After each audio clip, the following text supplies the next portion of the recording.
Yes sir. Yes sir. बाकी चीजें लिखी हुई है वहां पर, मैंने नोट करी हुई है वहां पर, बट यहाँ पे मैं बोर्ड के ऊपर भी अगर कोई कंफ्यूजन हो तो उससे पूछ सकते हैं।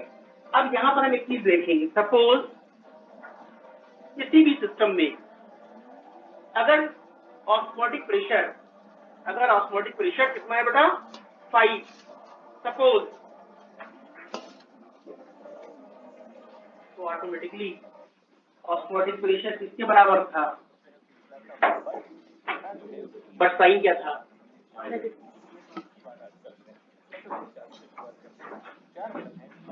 सपोज सर्कुलर प्रेशर अगर कहीं 3 है तो सर्कुलर प्रेशर ही क्या होता है, प्रेशर पोटेंशियल वो भी 3 होगा। इसका मतलब ये दोनों भी इक्विवेलेंट हो गए। बस ये एक ओल्ड पैरामीटर है psi W equal to psi S plus psi T, sorry new parameter, और डीपीडी वाला ओल्ड। इसका मतलब क्या हुआ, ये दोनों भी क्या हो जाएंगे, बराबर हो जाएंगे बेटा। अब मैंने क्या किया, 2 सेल है बेटा, डायग्राम पे नजर डालो सभी लोग जो ऑनलाइन है। डायग्राम का मतलब जो आपके स्क्रीन पे आ रहा है, OP7 रेड कलर वाला मत पढ़ना अभी, OP7 TP3, एक में OP10 TP5, एक में OP3 TP1। अगर केवल OP दिया होता, TP ना दिया होता, तो बस OP के पैरामीटर से लो ऑस्मोटिक प्रेशर टू हो गया मूवमेंट। अब OP भी दिया और सिस्टम में TP भी है, इसका मतलब अब दोनों की वैल्यूज हम किससे रिलेट करेंगे, डीपीडी से। हमें मालूम है DPD equal to OP minus, निकाल लो DPD4, DPD5, DPD2। और जो चार्ट हम लोगों ने बनाया था उसमें क्या लिखा था, low DPD to high DPD या high DPD to low DPD, low DPD 4 to 5, 2 to 4, 2 to 5, और इस तरीके से हो गया A to B, C से B और C से A। इस तरीके से ऑप्शन पीएमटी में आ जाता है। Clear point. दूसरा क्वेश्चन, पैरामीटर चेंज। अब की बार क्या कर दिया, देखा। अब तुम क्या निकालोगे, वाटर पोटेंशियल। वाटर पोटेंशियल दिया नहीं मैंने, ये निकाला, गिवन क्या था, साई एस और साई, सबका वाटर पोटेंशियल निकाल लिया। वाटर पोटेंशियल में क्या होगा, higher water potential to lower, और नेगेटिव वैल्यू में क्या हो जाएगा, लेस नेगेटिव टू,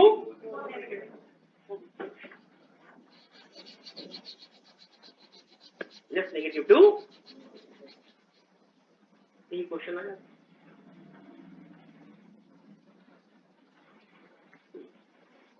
बेटा समझ में आया,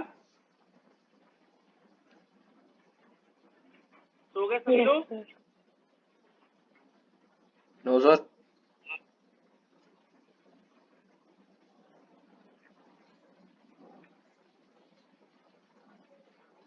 अलग अलग तरीके से दिखा दिया है सब कुछ।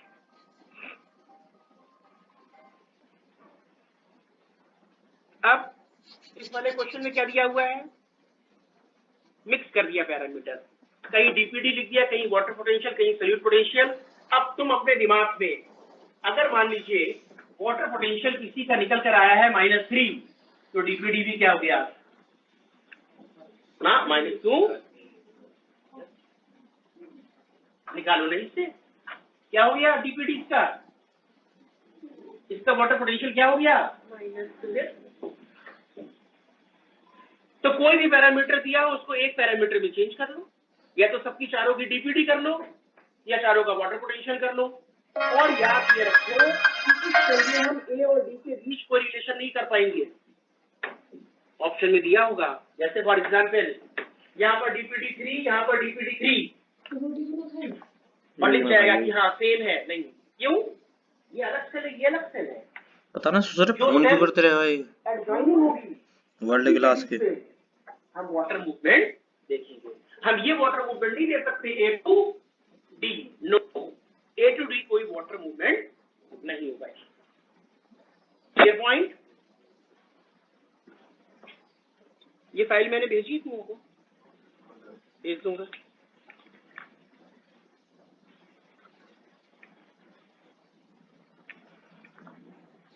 पढ़ लो एक बार, वही चीजें जो मैं बता चुका हूं आपको।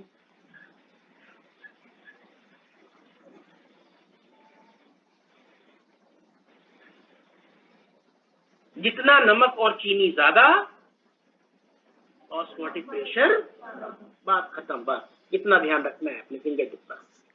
ले जा प्लेट ले जा। इंक्रीज इन सोल्यूट पार्टिकल, जितने सोल्यूट पार्टिकल तुमने बढ़ाए, increase in OP of a solution. Osmometer से मेजर करते हैं। OP is equivalent to solute potential, why ये भी मालूम है, क्योंकि मैक्सिमम हम कहां से स्टार्ट करते थे, जीरो से, तो नेगेटिव तो आएगा ही। सोल्यूट पोटेंशियल नेगेटिव, इसका मतलब सोल्यूशन में सोल्यूट होगा कि नहीं होगा, तो सोल्यूशन का वाटर पोटेंशियल भी ऑलवेज नेगेटिव। और जितना सोल्यूट पोटेंशियल -5, उतना ही सोल्यूशन का वाटर -5। आई बात समझ में कि नहीं भाई? -5 ही तो नमक डाला, क्या बन गया, सोल्यूशन बन गया। अब वाटर पोटेंशियल कितना हो गया, क्योंकि जीरो था।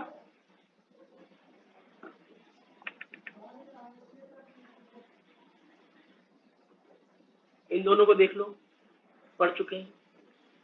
Diffusion pressure, maximum pressure, maximum potential, maximum ability that dissolve the solute particle किसकी होगी, प्योर वाटर में, क्योंकि पहले तो कुछ बुझा नहीं उसमें। डिफ्यूजन प्रेशर मैक्सिमम हो गई, और जैसे ही तुमने उसमें नमक डालना शुरू किया, चीनी डालनी शुरू करी,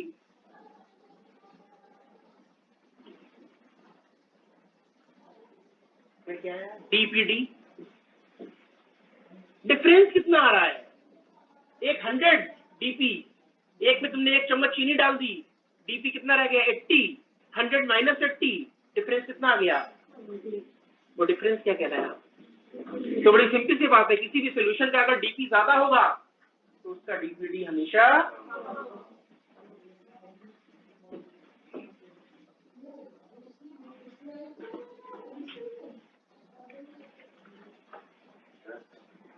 तुम लोग ये नोट्स पढ़ते कैसे हो जो मैं इसमें भेजता हूँ? तो एनसीईआरटी में लिख लेते हैं नोट्स को। नहीं सर, जो मेन पॉइंट्स होते हैं इनमें, हाँ। और तो सारा एनसीईआरटी में ही लिखा होता है।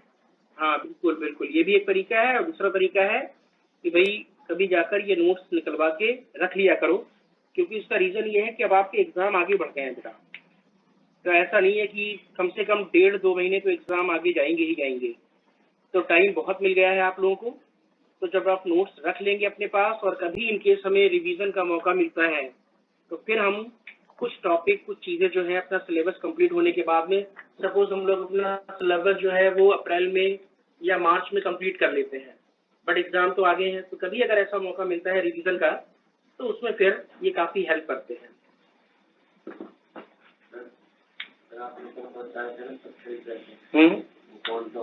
डीपीडी बेटा, एक चीज वहीं पर नोट कर लो कि डीपीडी को हम कह सकते हैं क्या, एसपी, सक्शन प्रेशर कभी कभी आ जाता है।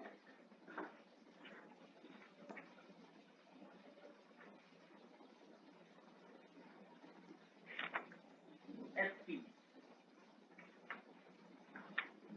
तो डीपीडी, कभी डीपीडी नाम नहीं देंगे, एसपी नाम दे देंगे।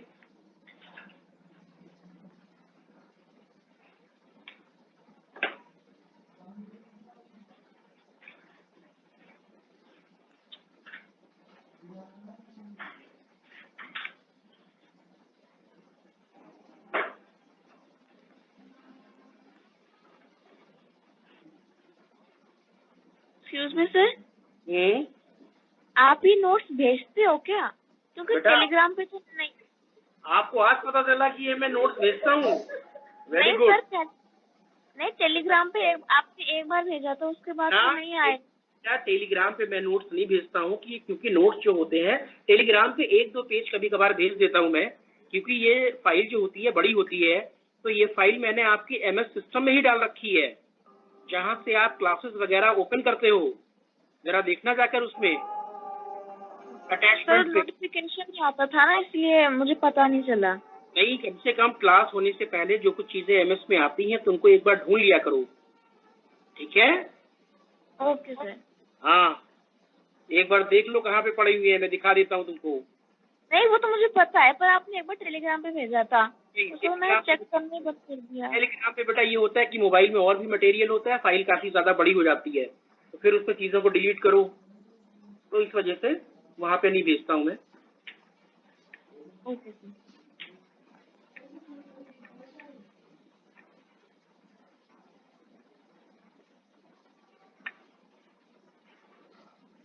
सॉल्यूट पोटेंशियल ये भी पढ़ लिया हम लोगों ने। देखो सॉल्यूशन के लिए सॉल्यूट पोटेंशियल किसके बराबर हो गया? Water potential. अभी बताया मैंने -5, तो -5।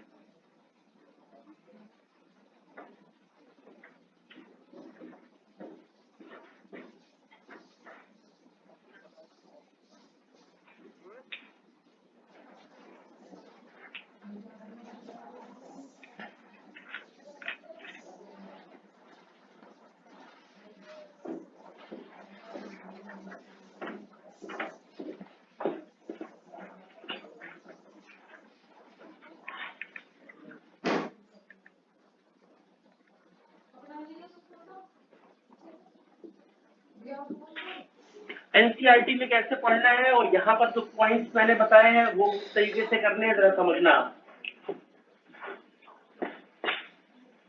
टर्गर प्रेशर या pressure potential.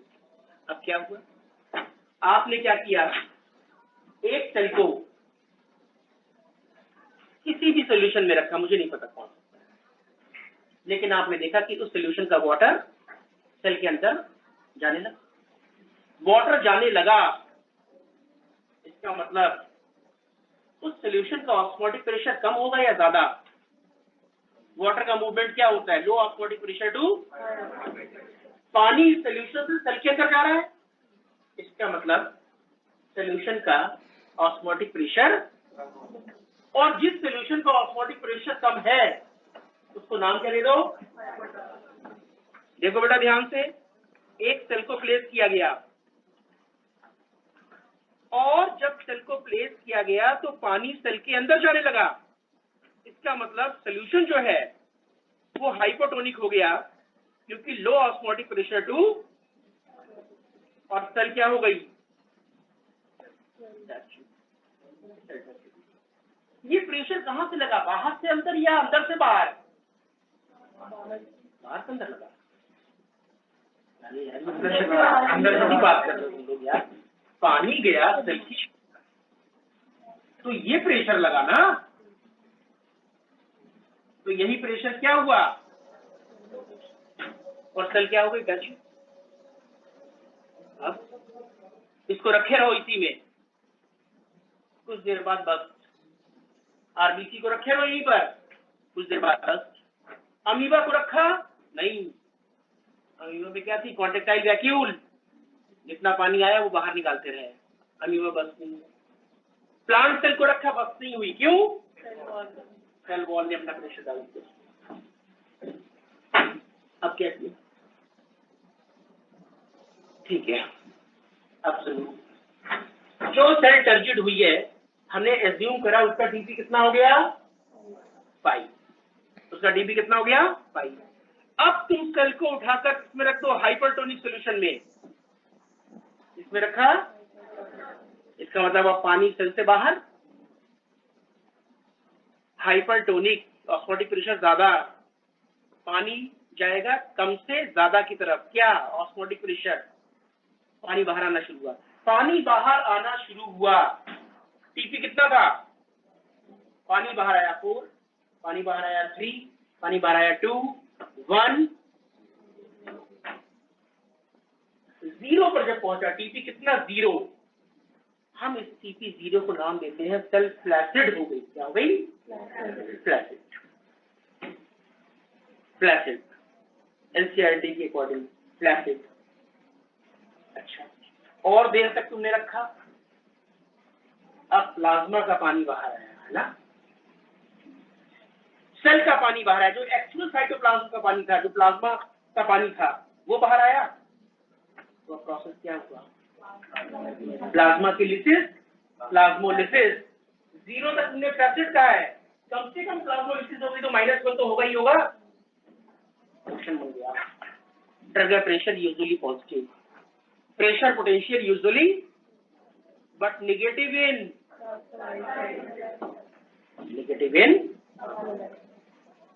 Clear point.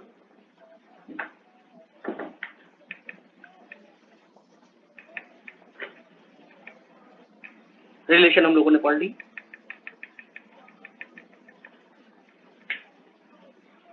Conditional question. अब वो जो दो फार्मूले हैं हमारे पास, सभी लोग देखो ध्यान से। में आ गया पीएमटी में, which one is correct about flaccid cell. नीचे फार्मूले दिए गए हैं 4, कहीं डीपीडी ओपी के बराबर, कहीं डीपीडी टीपी के बराबर, कहीं वाटर पोटेंशियल सॉलिड पोटेंशियल के बराबर कर दिया गया। फ्लैसिड सेल की कंडीशन लिखो, क्या होगा उस फार्मूले में चेंज। जो हमारे पास बेसिक 2 फार्मूले हैं, मैंने दोनों को कर दिया। तुम्हारे पास पहला फार्मूला बेसिक है DPD equal to OP minus TP. Flaccid cell के लिए डीपी कितना हुआ, तो डीपीडी किसके बराबर हो गया, ओपी के बराबर। ओपी क्यों, सिस्टम में अगर हमने ओपी 5 ले लिया तो अपने आप डीपीडी कितना हो जाएगा। अब उस ऑप्शन में 4 में ढूंढो डीपीडी इक्वल टू ये फ्लैसिड सेल, ये फ्लैसिड सेल पे एप्लीकेबल। ये पुराना हो गया, नया water potential equal to solid potential plus और प्रेशर पोटेंशियल डीपी के बराबर होता है। अब उसको 0 कर दो, तो अगर हमने ओपी 5 लिया था तो सॉलिड पोटेंशियल कितना हो जाएगा, -5। जब सॉलिड पोटेंशियल -5 हो जाएगा तो वाटर पोटेंशियल भी कितना हो जाएगा, -5। दूसरा ऑप्शन हो गया water potential equal to solid potential. कोई बात नहीं, निगेटिव की वैल्यू लगा लेना, क्योंकि हमने कहा ना सिस्टम में सॉल्यूशन में अगर वो -5 होगा तो वाटर पोटेंशियल भी नीचे दिया, more than one option is correct. तो OP DPD equal to OP, ये भी सही थी और ये दोनों भी। ये कंडीशन किसकी हो गई, निकाल ली। प्लाज्मोलाइसेशन की निकालना, प्लाज्मोलाइसेशन का मतलब 0 तक गए थे ना, कुछ और निकालोगे पानी तो कम से कम -1 -2 करोगे कि नहीं करोगे। बाकी सिस्टम में वही 5 रहा, सिस्टम में वही 5, शुगर उतनी पड़ी हुई है। अब क्या होगा, अब DPD equal to OP minus TP होता है, तुमने 5 किया माइनस ट्रिगर प्रेशर कितना कर दिया,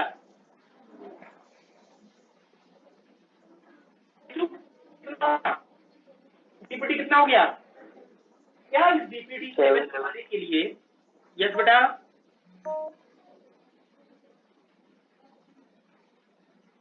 बेटा कोई कुछ पूछ रहा है,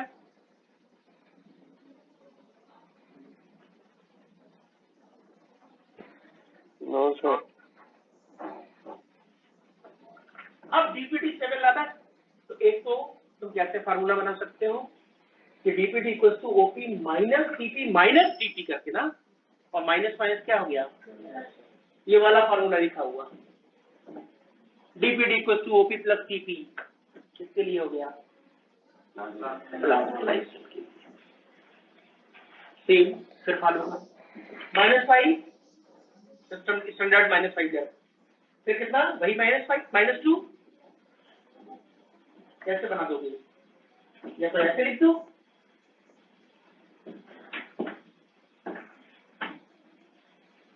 अब नॉर्मल फार्मूला आप जानते हैं, ये तो मालूम है। अब ये वाला देख लिया ऊपर और नीचे लिखा हुआ कंडीशन, बताओ भाई किसकी कंडीशन। अब दोनों को कंपेयर करो, सिस्टम में चीनी उतनी ही थी -5 या 5, ऑस्मोटिक प्रेशर उतना ही था, सॉलिड पोटेंशियल उतना ही था, लेकिन फ्लैसिड सेल में वाटर पोटेंशियल कितना आया, प्लाज्मोलाइट सेल में कितना आया, ध्यान देना जरा। न्यू पैरामीटर, ओल्ड पैरामीटर ठीक है, टीपी कितना होता है 0, कितना अब जरा न्यू करें, वाटर पोटेंशियल वहां पर भी कितना आया फ्लैशेड सेल में -5 और प्लाज्मोलाइज के लिए -6 तो रहेगा ही कम से कम, -6 तो रहेगा।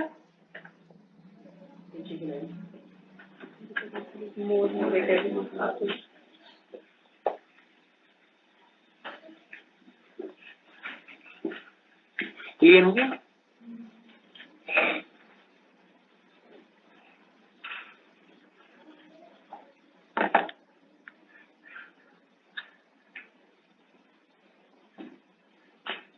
ठीक है बेटा,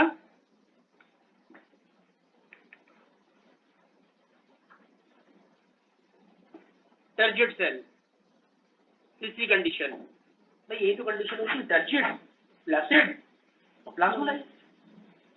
टर्जिड कंडीशन क्या चेंज हुआ? टर्जिड का मतलब पानी आ गया और सेल टर्जिड तब तक रहेगी जब तक पानी इधर से उधर ना जाए। इसका मतलब वाटर पोटेंशियल कितना कर दें? 0। गिलास में तो वाटर पोटेंशियल 0 है कि गिलास में तुमने प्योर वाटर लिया 0 हो गया, वाटर पोटेंशियल कितना हो गया? 0 हो गया। तुमने ना चीनी मिलाई ना नमक मिलाया, कुछ नहीं। लेकिन हमें मालूम है कि सेल सिस्टम में, सेल में सॉल्यूट पार्टिकल तो है, प्रेशर प्रेशर तो है, सब कुछ है ना, तो वहां पर 0 कैसे हो सकता है? और प्योर वाटर हो नहीं सकता सेल में, प्योर वाटर सेल में नहीं हो सकता।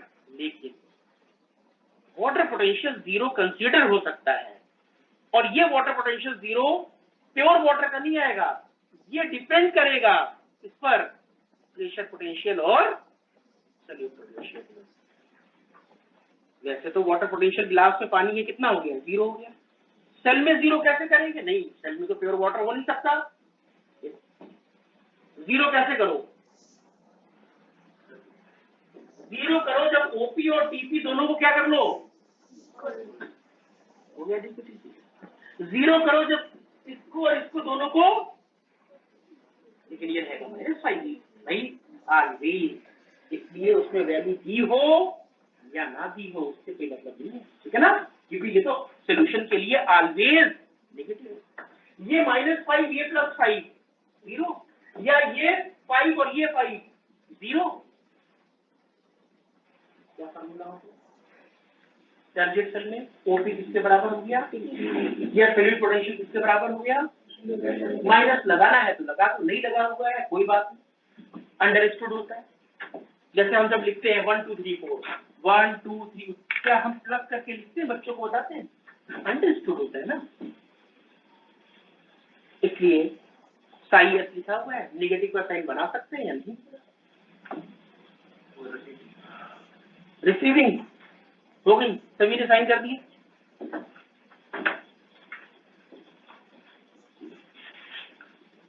तो इन सब कॉन्सेप्ट से आएगा क्वेश्चन, बहुत सीधा सीधा सिंपल क्वेश्चन आता है, लेकिन इन सबसे चीजें जरूरी ये होगी कि जब अभी हम लोग ट्रांसपोर्ट पढ़ेंगे, जब हम लोग सोर्स एंड सिंक पढ़ेंगे, तो वहां पर जब हम लोग रूट प्रेशर थ्योरी पढ़ेंगे, जब हम लोग ट्रांसपिरेशन थ्योरी पढ़ेंगे, यही सब तो अप्लाई हो रहा है। पानी कैसे चला गया बाहर, रूट के अंदर पानी कैसे आ गया, खाना कैसे ऊपर से नीचे आ गया, बस यही टर्म आएंगे। ओपी वहां चेंज हो गया, टीपी वहां चेंज हो गया, वाटर पोटेंशियल वहां चेंज हो गया, यही तो टर्म आएंगे, इसलिए इनको बताया जाता है।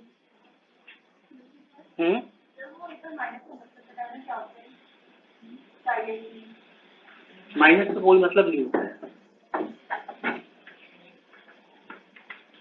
ये प्योर वाटर, और हमने इस प्योर वाटर की हाइपोथेटिकल वैल्यू कितने ली है?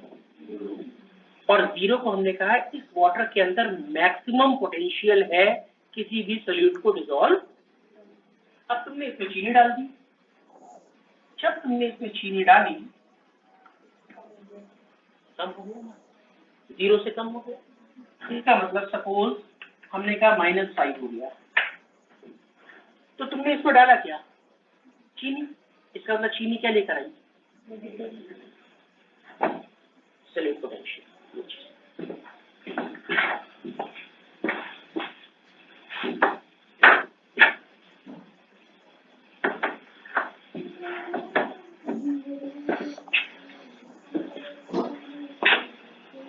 बेटा सबकी समझ में आ गया ये?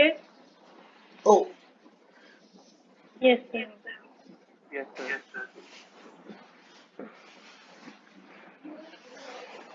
जल्दी से देखो 9th वाला डायग्राम, 9th क्लास में बस फिंगर टिप के ऊपर याद रखना है, movement of water from low osmotic pressure to high osmotic pressure.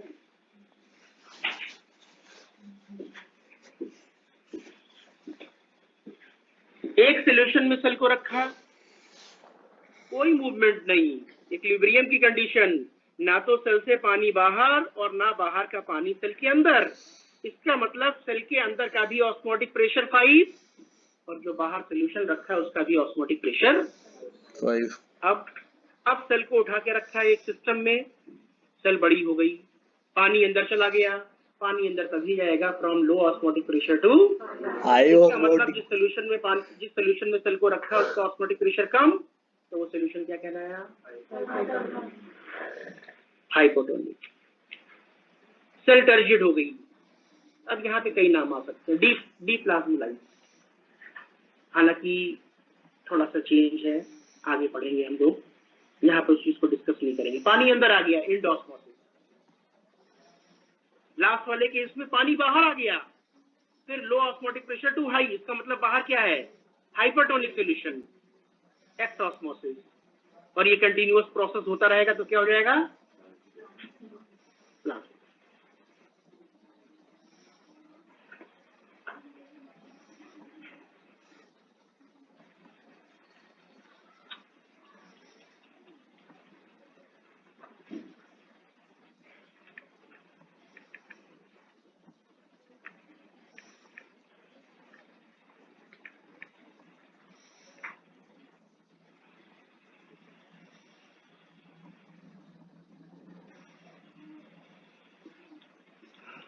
थोड़ा सा डिफर,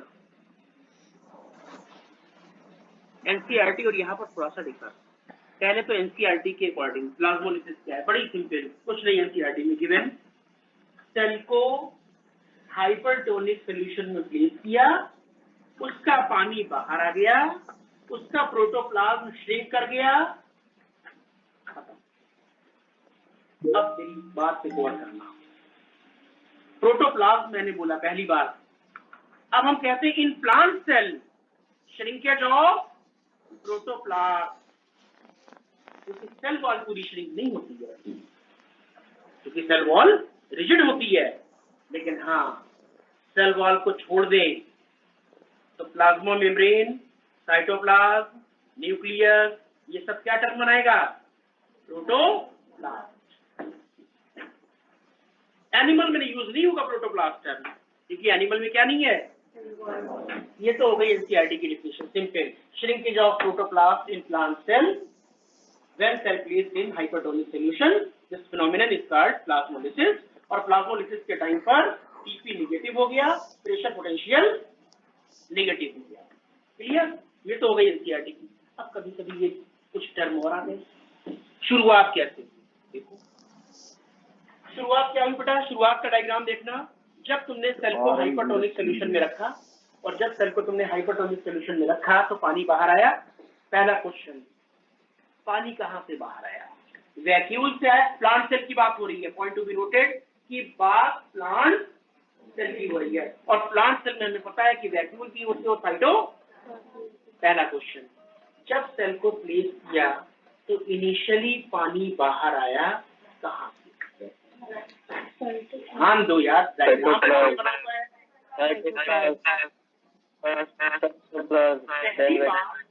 जो डिफ्यूजन हुआ होगा, जो ऑस्मोसिस हुई होगी, वो इस रेड वाली प्लाज्मा मेम्ब्रेन के अकॉर्डिंग तो हुई होगी,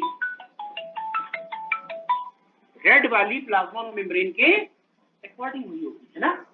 तो पहले तो वैल्यू यही बनेगा, ये तो बाद में आ रहा है ना। पहला क्वेश्चन, इनिशियली पानी कहां से बाहर आया? और हम जानते हैं कि वैक्यूल काफी बड़ा हो जाता है, तो जब तक साइटोप्लाज्म का पानी निकला, जब तक इंटैक्ट कौन कर गया? वैक्यूल। उसके बाद अच्छा, शुरुआत में जब पानी बाहर आया तो सेल में, प्लांट सेल है ना, बहुत बड़े चेंज, बहुत बड़े चेंज नहीं है, क्योंकि केवल यहाँ से इसको हमने नाम दिया लिमिटिंग प्लाज्मोलिसिस नाम दे दिया। अब कंफ्यूज मत क्रिएट करना। क्या तुम अपनी दो चीजें ध्यान रखो अकॉर्डिंग टू एनसीईआरटी, केवल दो चीजें ध्यान रखो। क्या, अगर वो पूछे टीपी 0 तो तुम फ्लैशेड से लिखना, और टीपी नेगेटिव तो तुम, ये दो फंडामेंटल हो गए। लेकिन अलग, अगर अलग से बना लिमिटिंग प्लाज्मोलिसिस, शुरुआत limiting plasmolysis is equivalent to, कितना कर दिया टीपी। अब और पानी निकला, वैक्यूम से भी आ गया। अब किनारे कुछ श्रिंक करने लगे, देखा मेम्ब्रेन सेल वॉल से अलग होने लगी, श्रिंकेज ऑफ प्रोटोप्लास्ट शुरू हो गया। तो टीपी 0 कर रखा था, अब टीपी कितना हो गया, और ये कंडीशन क्या कहलाई, इंसिपिएंट। अभी भी पूरा नहीं हुआ, इंसिपिएंट, इंसिपिएंट लाइक फॉल्स, ठीक है ना। अब क्या हुआ, एविडेंट, कंप्लीट श्रिंकेज ऑफ, देखो सेल मेम्ब्रेन से देखो, कंप्लीट श्रिंकेज ऑफ प्रोटोप्लास्ट। ये अगर -1 है तो ये क्या होगा, हमेशा -1 से ज्यादा होगा, more negative. That is final stage. NCERT केवल दो चीजों को फॉलो कर रहा है, फ्लैसिड 0, प्लाज्मोलिसिस नेगेटिव। अब फिर एनसीईआरटी ने क्वेश्चन किया, एनसीईआरटी ने क्वेश्चन किया कि प्लाज्मोलिसिस हो गई, एनसीईआरटी का क्वेश्चन है प्लाज्मोलिसिस होने के बाद में जब श्रिंकेज ऑफ प्रोटोप्लास्ट और सेल वॉल के बीच जो स्पेस आया उसमें कौन सा सोल्यूशन भरा होगा, अरे जो बाहर होगा। और बाहर क्या था, क्योंकि cell wall is permeable for all, हाँ, तो जो बाहर भरा है अभी तक, तो बाहर क्या है, इसके चारों तरफ, सेल के चारों तरफ क्या है, हाइपरटोनिक। अभी तो नहीं जाएगा क्योंकि पानी बाहर आ रहा है, अभी पूरा श्रिंक कर दिया, अब तो स्पेस बच गया ना। अब तो वो पानी यहाँ से निकालने के लिए इसके अंदर जाएगा ना, और तभी तो सेल मेम्ब्रेन कांटेक्ट में आएगी। क्वेश्चन पूछा, अच्छा क्वेश्चन कुछ इस तरीके से पूछते कंफ्यूजन हो जाता, क्या, cell placed in hypertonic solution. अब हाइपरटोनिक एक बार आ गया, then the space between shrinkage protoplast and cell wall is occupied by, अब यह होता हाइपरटोनिक, हाइपरटोनिक आइसोटोनिक। अब कंफ्यूजन हो जाता है, यार हाइपर में लिखी हुई है, हाइपर कैसे जाएगा, कुछ और ऑप्शन होगा, नहीं, बाहर भी वही, सेल वॉल ने परमिट कर दिया, जब स्पेस बना तो अंदर चला। Clear point.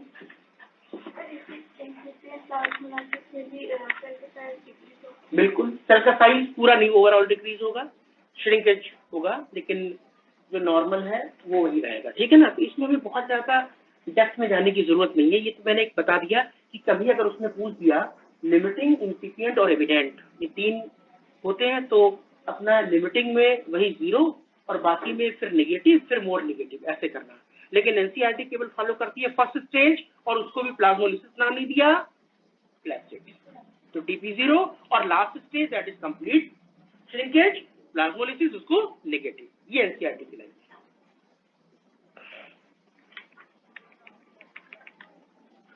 अरे फिर से होता है ना space between cell wall and sunken protoplast, ये सेल रखी कहाँ है ये बताओ,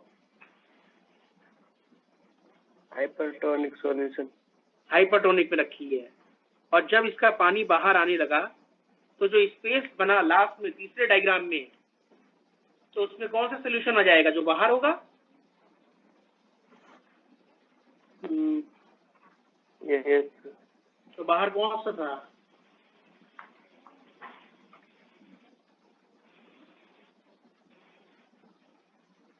बाहर हाइपरटोनिक।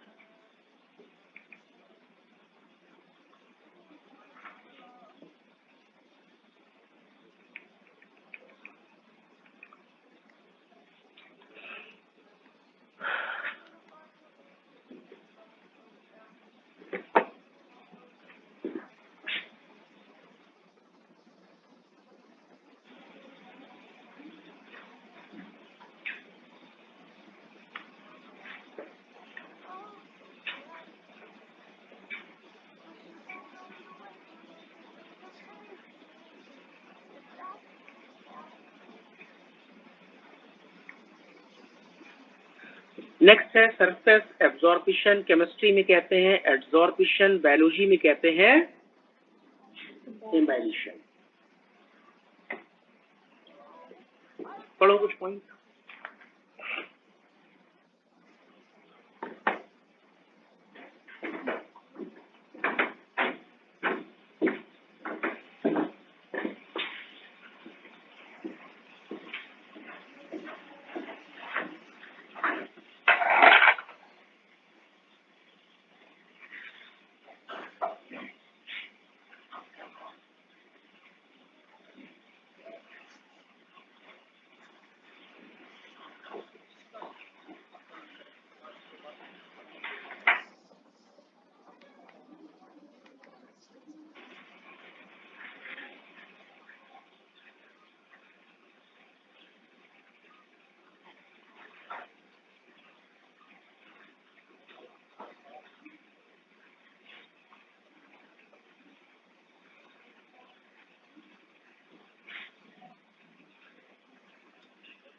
साल हमसे चलते हैं।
अब देखो बेटा क्या है इम्बाइबेशन। इसमें अगर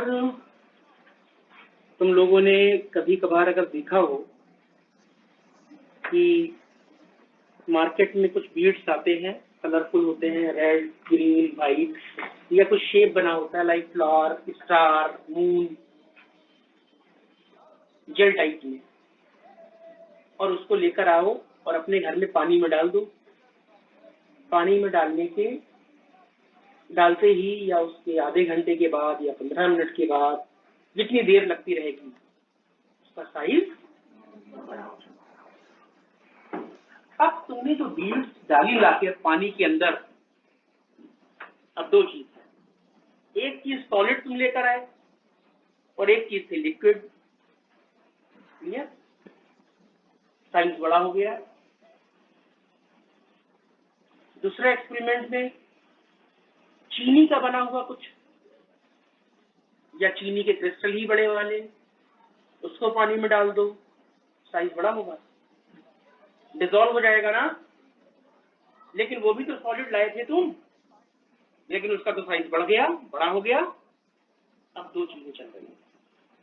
जब चीनी के बने हुए क्रिस्टल, चीनी शुगर वो भी है लेकिन हम लोग साइंटिफिक तरीके से नाम देंगे तो फिर अलग अलग हो जाएगा, ठीक है ना। तुमने चीनी को डाला, दैट इज सुक्रोज, उसका क्रिस्टल वो डिसॉल्व हो गया। लेकिन जो तुम बीड्स लेकर आए थे मार्केट में वो भी पॉलीसेकेराइड के बने हुए हैं और वो बना हुआ है सपोज एल्जिन या अगार का। वो जेल लाइक जो बना हुआ है वो किसका है, एल्जिन या, और उसमें है वाटर होल्डिंग कैपेसिटी। तो जब तुमने उसको वाटर के अंदर डाला तो वो डिसॉल्व नहीं हुआ, दैट मीन्स उसमें सोल्यूशन, लेकिन प्रोसेस तो हुआ ऑस्मोसिस वाला। ये डिफ्यूजन का प्रोसेस जिसमें सारे डिफ्यूजन के लॉ फॉलो होंगे, from higher to lower along with concentration gradient of water, सब कुछ फॉलो होगा, लेकिन बस क्या नहीं बनेगा, अब सुनो, अब वो बीड्स जो तुम लेकर आए हो, अगर सस्ते वाले 2 रुपए का पूरा पैकेट आता है, 5 रुपए का आता है, वो लाके डाल दिया तो 2-4 दिन बने रहेंगे, लेकिन 2-4 दिन के बाद फिर वो वाटर में डिसॉल्व हो गए। इसका मतलब उसकी वाटर होल्डिंग कैपेसिटी, हो सकता है वो स्टार्च के बने हो सकता है प्रोटीन मटेरियल के बने हो सकता है वो पैक्टिन के बने हो, लेकिन अगर अगर और एल्जिन के बने होंगे 1 महीने 2 महीने, अब यहाँ पर 2 टर्म है, एक लिक्विड एक solid.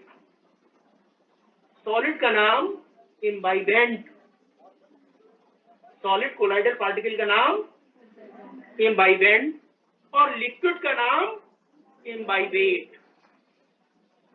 Elgin and agar are best imbibant, algin and agar are best phycocolloid, algin and agar are best hydrocolloid, कोई नाम दे दो, फाइकोकोलाइड या हाइड्रोकोलाइड, और वो हाइड्रोकोलाइड का नाम क्या है एक्चुअल, अगर और, तो ये है एफिनिटी, ये है डिफ्यूजन जहां पर सोल्यूशन फॉर्म। दूसरा सीड, छोले भिगोए, राजमा भिगोया, क्या अंदर सोल्यूशन बन गया, नहीं बना बेटा, अंदर सोल्यूशन नहीं बना, अंदर सोल्यूशन नहीं बना। बारिश के दिनों में हमारे डोर और विंडो सही से बंद नहीं हो रहे हैं, टैब हुक थी, वैक्यूल एम्प्टी थी, तो उसमें क्या भर गया, वाटर मॉइस्चर। ये एग्जाम्पल है। अब क्या करूं, कांच की बोतल में सीड भर लिए, चने के सीड, ब्लैक या जो भी छोले वगैरह, राजमा वगैरह जो भी है, उसमें पानी डाल दिया और कॉर्क लगा दी बहुत टाइट, बोतल को साइड में रख दी, और एक बोतल में सिर्फ पानी भर के साइड में रख दिया। मुश्किल से आधे घंटे बाद दोनों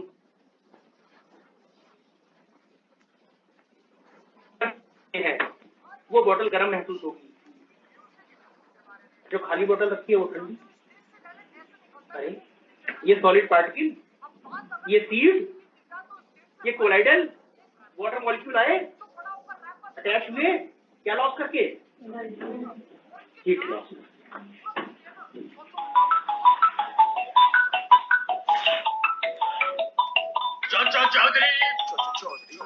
बाल काट रहे, हेलो, बाल काट, सर के नहीं रे, हाँ बेटा, अजूबा,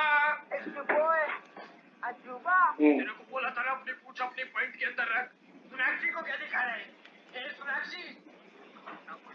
हाँ मैं सेंटर पे था नहीं बेटा, आज मैं भेज देता हूँ, मुझे मैसेज किया था ना आपने। सर के नहीं रे, अच्छा अच्छा चलो तो मैं एक बार खुद दोबारा से भेज दूँ बेटा, मैसेज बहुत नीचे चले जाते हैं, काफी मैसेज आते हैं, एक बार फिर कर दूँ। मैं क्लास में हूँ, क्लास खत्म होने के बाद भेजता हूँ। सबके सब बकवासें निकल। अब आओ देखते हैं कुछ तो ये बात हो गई, ठीक है। अब production of heat, imbibition process में क्या क्या हो रहा है? Production of heat, increase in volume, heat फूल गया ना। और अब अगर हल्के कांच की बोतल है, बस हो गई, टूट गई। और ये जो बोतल बस्ट हुई, ये जो प्रेशर अप्लाई हुआ, इसका नाम है इम्बिबिशन प्रेशर और मैक्सिमम पोटेंशियल। इसको हम मॉडल में साई एम से डिनोट करते हैं, जिसे साई एम से डिनोट करते हैं। ये तीन इवेंट्स हुए। तीसरा पॉइंट और सबसे इंपॉर्टेंट पॉइंट क्या? अब तुम रबर का एक टुकड़ा लो, इरेजर, ये जो इरेजर पड़ी हुई है, इस इरेजर को पानी में डालो, अभी 1 घंटे 2 घंटे 3 घंटे पूरी रात पड़ा रहे तो कोई फर्क नहीं पड़ेगा, सुबह निकालोगे साइज कितनी रहेगा। ये रबर वाटर के लिए इम्बाइबेंट और वाटर रबर के लिए, इसी रबर को अभी अल्कोहल में डाल दो। आज तो सबके वहां वो होगा अल्कोहल सैनिटाइजर, अल्कोहल में डाल के रख दो पूरी रात के लिए, सुबह उठोगे रबर खींचे बड़ी। पेट्रोल में डाल के रख दो, डीजल में डाल के रख दो, रबर लंबी हो गई, खिंच गई। एफिनिटी, अल्कोहल की और रबर की एफिनिटी क्या शो करेंगी, लेकिन पानी और रबर की एफिनिटी एनसीईआरटी ने एक लाइन में लिख दिया इस पॉइंट को, क्या कि जो एड्सॉर्बेंट है, एनसीईआरटी ने इम्बाइबेंट टर्म यूज नहीं किया, सॉलिड के लिए क्या टर्म यूज किया, एड्सॉर्बेंट। एड्सॉर्बेंट और जो लिक्विड है उसकी एफिनिटी प्री रिक्विसाइड होती है, मतलब पहले से डिसाइडेड होती है। हम हर सॉलिड को हर लिक्विड के लिए इम्बाइबेट और इम्बाइबेंट नहीं कहते। तो है ये सिंपल डिफ्यूजन, लेकिन इस डिफ्यूजन में क्या नहीं बना, बात। और दूसरा याद रखो, बेस्ट इम्बाइबेंट कभी नाम नहीं देंगे, फाइकोकोलाइट, हाइड्रोकोलाइट। एनसीईआरटी ने ये लाइन लिखी है, यहां पर नहीं, एल्गी वाले hydrocolloid, important hydrocolloid are other and algin obtained from red algae and brown.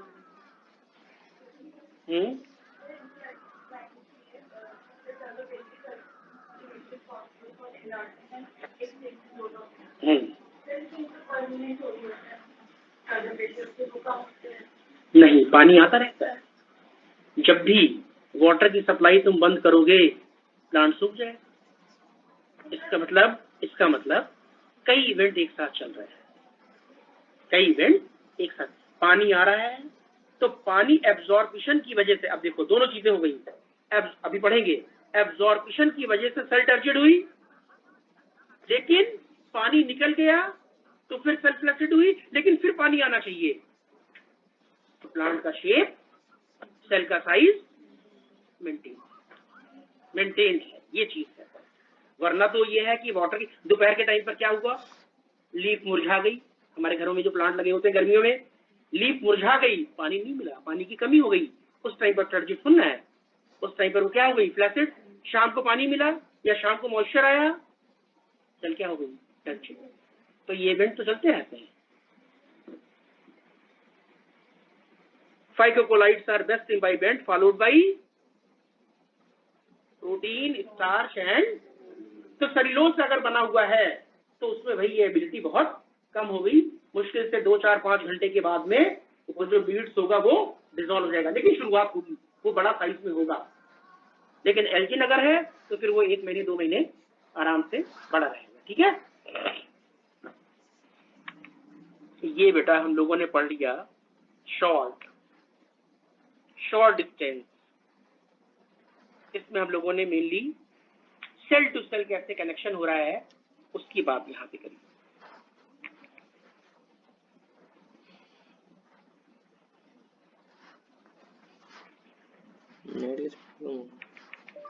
Check my speed.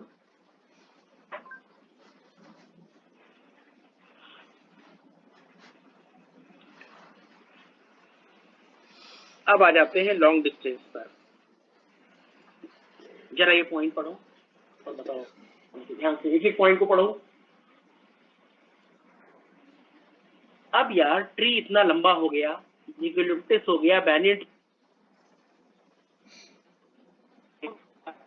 पानी अगर डिफ्यूजन के थ्रू जाता, जरा डिफ्यूजन का रेट तो देखो। अगर सेल का साइज 50 माइक्रोन मीटर है तो उसको पार करने में कितना टाइम लग गया? डेटा याद रखा, एनसीईआरटी का है इसीलिए मैंने लिख दिया। अब अगर इसी रेट से पानी को पहुंचना है सबसे ऊपर तो फिर पता चला सालों लग जाएंगे। तो फिर डेवलप हुआ क्या? Vascular tubular system, xylem and phloem. और जाइलम और फ्लोएम के जो ट्रांसपोर्ट शुरू हुआ उसी को नाम क्या दिया?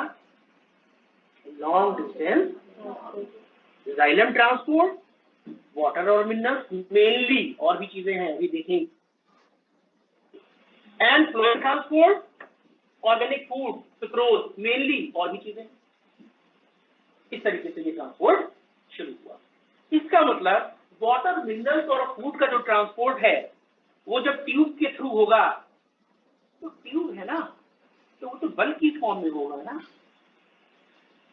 मेम्ब्रेन के थ्रू एक मॉलिक्यूल आया, लेकिन ट्यूब के थ्रू हो रहा है ना, तो ट्यूब के थ्रू क्या हो गया? बल्क, मास, किसी को नाम दिया हमने बल्क फ्लो सिस्टम या मास फ्लो सिस्टम। अब जो इंपॉर्टेंट लाइन है उसको देखो,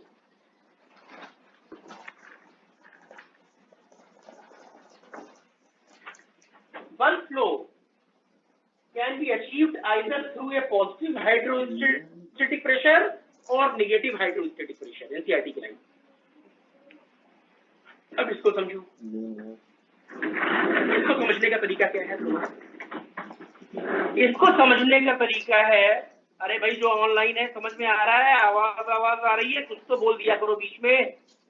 यस सर, आ रही है। हमें तो लगता है कि तुम गायब हो गए हो बेटा। नहीं सर, यही पे अब हम बात करेंगे, आप दूर बैठे हो ना, आवाज पर। अब हम बात करेंगे पॉजिटिव और नेगेटिव हाइड्रोस्टेटिक प्रेशर की। क्लियर? अब सुनो, कोल्ड ड्रिंक की बोतल आपके सामने है, मैंने आपसे कहा कोल्ड ड्रिंक पियो, आपने क्या किया? कोल्ड ड्रिंक रखी हुई है ना, और कोल्ड ड्रिंक को आपने उठाया और पी लिया। एक तो तरीका ये हो गया पीने का, एक तो तरीका ये हो गया पीने का। अब हमने क्या किया? अब हमने कहा कोल्ड ड्रिंक की बोतल यहीं पर रखी हुई है जमीन पर और पीना है, तुम कहोगे एक स्ट्रॉ मंगा दो। फिर मैंने कहा बोतल पहली मंजिल पे रखी हुई है नीचे ग्राउंड, और तुम 10वीं मंजिल पे खड़े हो, कोल्ड ड्रिंक को पीना है, फिर क्या करोगे? स्ट्रॉ। अब जब तुम स्ट्रॉ से कोल्ड ड्रिंक को पियोगे तो कभी देखना, जब तुम कोल्ड ड्रिंक को पी रहे होगे तो तुमने ऊपर की तरफ किया तो स्ट्रॉ हल्की सी दबी, दबेगी बेटा, हमेशा दबेगी। पानी, कोल्ड ड्रिंक दोनों तरीकों से आप तक पहुंची, कोल्ड ड्रिंक दोनों तरीकों से आप तक पहुंची। दूसरे तरीके से इसको एक्सप्लेन करने का तरीका,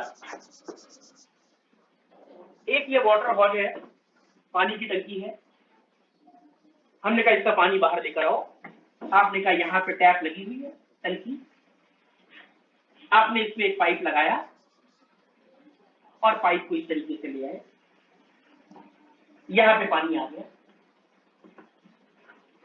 देख रहे हो डायग्राम बोर्ड के ऊपर? Yes sir. पानी आ गया। अब जब पानी आया तो देखो पानी की ये टंकी पूरी भरी हुई थी ना, ये प्रेशर लग रहा था, ये जो पानी निकला उसको भी प्रेशर लगा। तो जब ये पानी इस तरीके से जा रहा है तो ये प्रेशर बाहर की तरफ लगा रहा है कि नहीं लगा रहा है? आप देखोगे ये रबर का पाइप फूला हुआ महसूस होता है जब मोटर के थ्रू पानी आ रहा होता है। मोटर के थ्रू पानी आ रहा होगा या आपकी टंकी ऊपर रखी हुई है तो प्रेशर होता है, प्रेशर होता है। अब दूसरा तरीका देखना, अब तुम्हें पानी निकालना है और यहाँ पे टंकी नहीं लगी है। अब तुमने एक पाइप डाला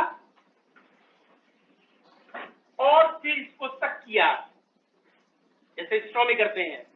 अब पानी फिर यहाँ पे आ गया, लेकिन जब ये पानी आ रहा होगा तो क्या यहाँ पे प्रेशर होगा? देखना, तुम इसको रोक दोगे रुक जाएगा, छोड़ दोगे फिर शुरू हो जाएगा। लेकिन ये वाला पानी जो निकल रहा होगा कंटिन्यूअस, उसमें प्रेशर होगा, जरा सा रोकोगे और प्रेशर बन जाएगा। देखा, पानी दोनों तरीकों से आया। लेकिन जब पानी इससे आ रहा होगा, टक्कर किसने लिया, तो जरा प्रेशर देखना। तुमने कहा था अभी स्ट्रा दब जाती है, स्ट्रा दब रही है, negative hydrostatic pressure, positive hydrostatic pressure. पानी दोनों तरीकों से आ गया। तो पॉइंट क्या आ गया? बल्क फ्लो चल रहा है, पानी पहुंच रहा है वहां तक। Can be achieved either positive hydrostatic pressure या कहां पर है ये आगे पढ़ना है, कहां पे पॉजिटिव है कहां पे नेगेटिव है आगे का टॉपिक है हमारा। क्लियर पॉइंट हो गई एनसीईआरटी की लाइन।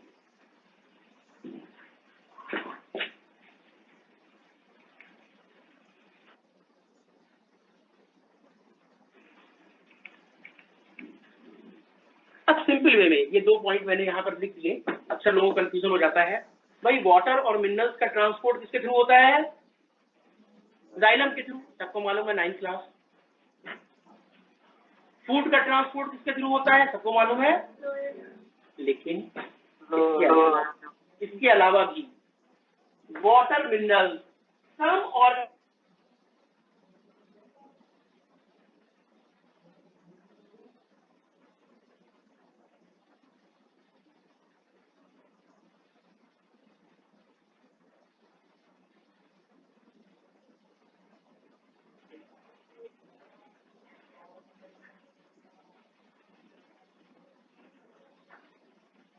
भैया आवाज आ रही है मेरी? Yes sir. हाँ, जाइलम और फ्लोएम की। तो जाइलम के थ्रू वाटर मिनरल्स तो हो ही रहा है, लेकिन बेटा ऑर्गेनिक, और ऑर्गेनिक में ज्यादातर नाइट्रोजन किस फॉर्म में? एमाइड और यूरिड्स वगैरह बनते हैं, नाइट्रोजनस कंपाउंड ऑर्गेनिक हो गए। तो इनऑर्गेनिक का भी ट्रांसपोर्ट और साथ में हार्मोन्स का भी ट्रांसपोर्ट किसके थ्रू हो सकता है? ऐसे ही फ्लोएम, फ्लोएम के थ्रू फूड मटेरियल का ट्रांसफर हो रहा है, लेकिन फ्लोएम के थ्रू अदर शुगर उनका भी हो सकता है, हार्मोन्स का भी हो सकता है, और यहाँ तक कि अमाइनो एसिड का भी हो सकता है। जाइलम और फ्लोएम दोनों पास पास होते हैं, देखा है? तो ये आपस में क्या कर सकते हैं? इंटरचेंज अपने मटेरियल का कर सकते हैं। लेकिन मेनली वाटर और मिनरल्स जाइलम के थ्रू और मेनली फूड मटेरियल फ्लोएम के थ्रू, लेकिन हार्मोन्स और अमाइनो एसिड और एमाइड का भी ट्रांसपोर्ट इनके थ्रू हो सकता है।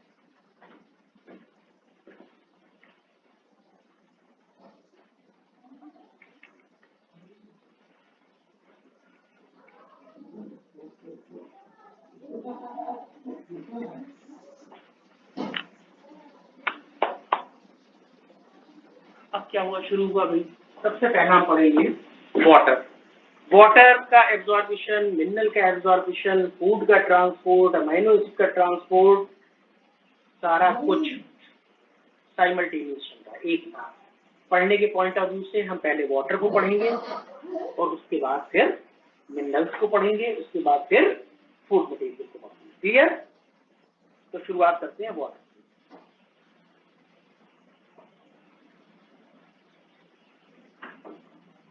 तो अब क्या हुआ? वाटर ने, रूट हेयर ने वाटर को एब्सॉर्ब किया। 3 ऑप्शन,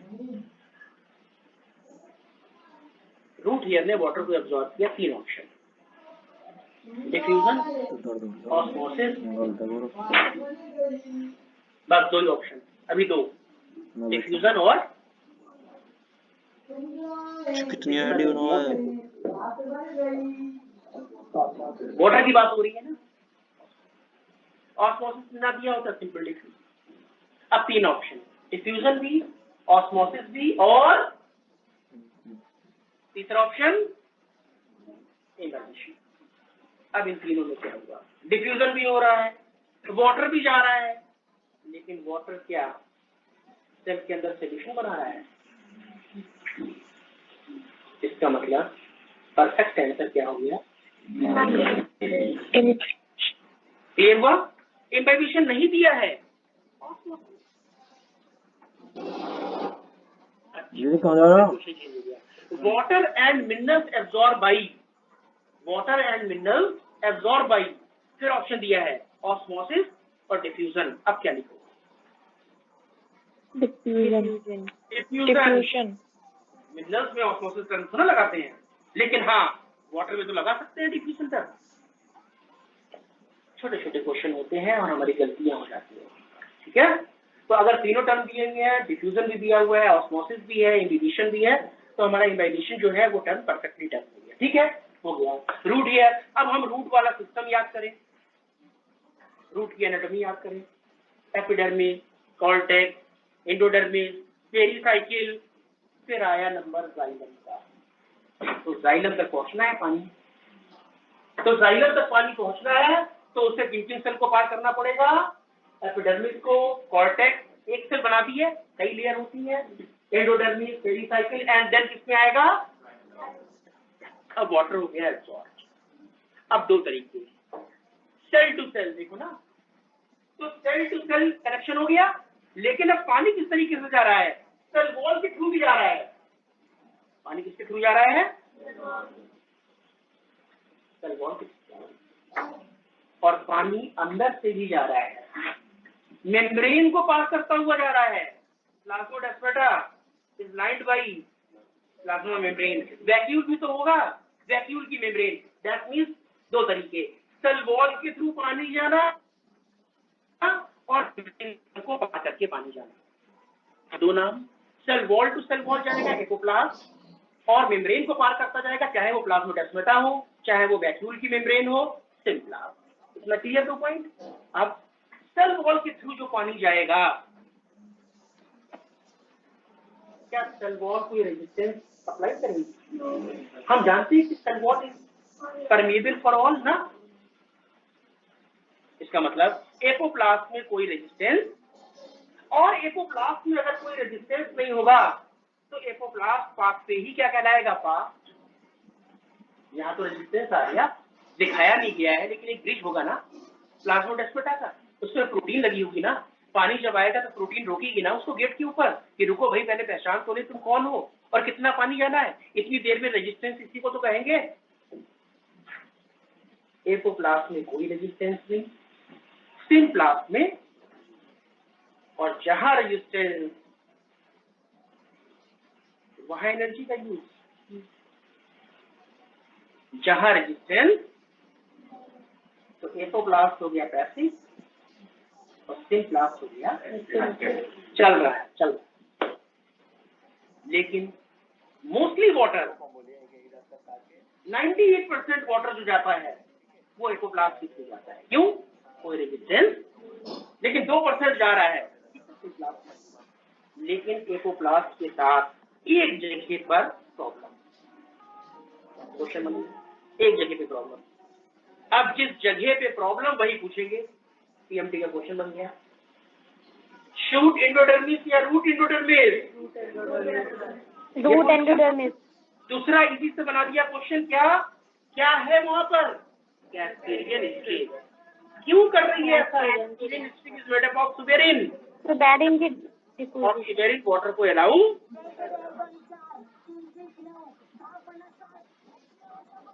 तो ये रिस्ट्रिक्शन, इसमें आ गया रिस्ट्रिक्शन।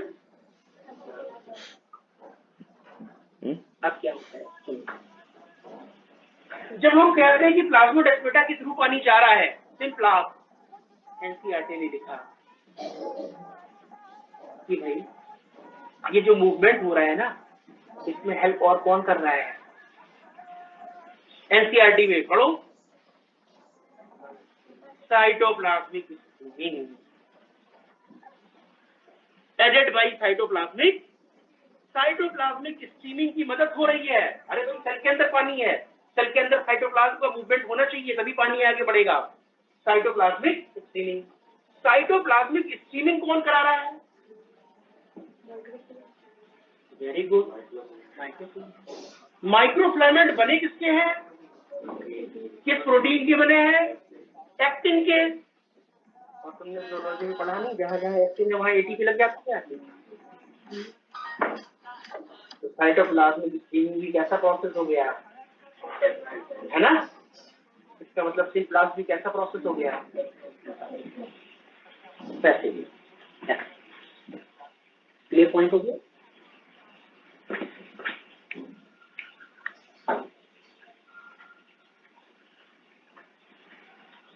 जल्दी से ये पॉइंट एक बार पढ़ लो। वही सारी चीजें जो अभी बताई मैंने।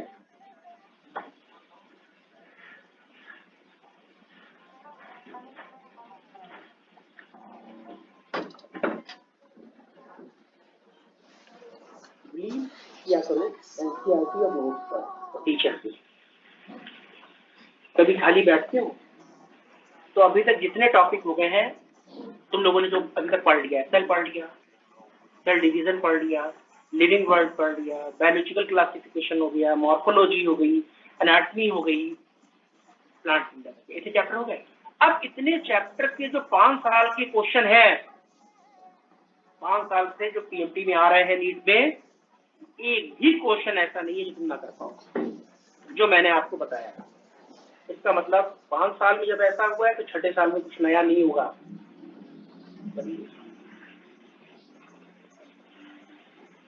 कुछ पुराने क्वेश्चन होते हैं, पुरानी एनसीईआरटी के डेटा होते हैं, उस टाइम पर वो चीज भी होती है। जैसे हॉट स्प्रिंग थर्मल वाटर में कौन सा ऑर्गेनिज्म होगा, उसका आंसर क्या है ना? Blue green algae. वो उस टाइम की एनसीईआरटी थी, 10 साल पहले उसमें लाइन लिखी हुई थी, नो डाउट। कुछ ब्लू ग्रीन एल्गी भी थर्मल वाटर में रहती है, लेकिन अब क्वेश्चन आएगा, अब एनसीईआरटी में लाइन नहीं है, अब आर्की बैक्टीरिया। अच्छा सुनो, अब उसमें आर्की बैक्टीरिया भी ऑप्शन में था और ब्लू ग्रीन एल्गी भी था, तो हमने आर्की बैक्टीरिया क्यों नहीं लिया? हमने आर्की बैक्टीरिया इसलिए नहीं लिया कि मोस्टली आर्की बैक्टीरिया और मेथेनोजेंस। तो क्या मेथेनोजेंस थर्मल वाटर में रहते हैं? No doubt. जब हमने आर्की बैक्टीरिया को डिवाइड किया तो हमें एक कैटेगरी मिली, वो भी बड़ी रेयर है, हर जगह नहीं है ना, वो थी हमारी क्या? तो अगर टर्म लिखा होता थर्मो एसिडिक तो फिर दोनों ऑप्शन सही होते, ब्लू ग्रीन एल्गी भी, और मतलब ब्लू ग्रीन एल्गी का मतलब साइनोबैक्टीरिया भी और आर्की बैक्टीरिया। लेकिन आर्की बैक्टीरिया से नहीं, आर्की बैक्टीरिया की जगह लिखना था क्या? थर्मोएसिडोफाइल, लेकिन उसने थर्मोएसिडोफाइल लिखा।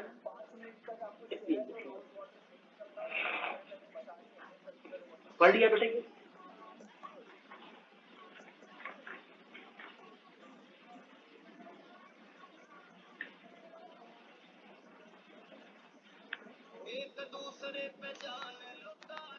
जूलॉजी में क्या कहाँ पर टॉपिक चल रहा है आप लोग? जो अभी मैं डाल दूंगा उस पर आपके ग्रुप पे डाल दूंगा। सिलेबस जो है या जो टेस्ट है या जो प्लानर है थोड़ा सा चेंज कर दिया है।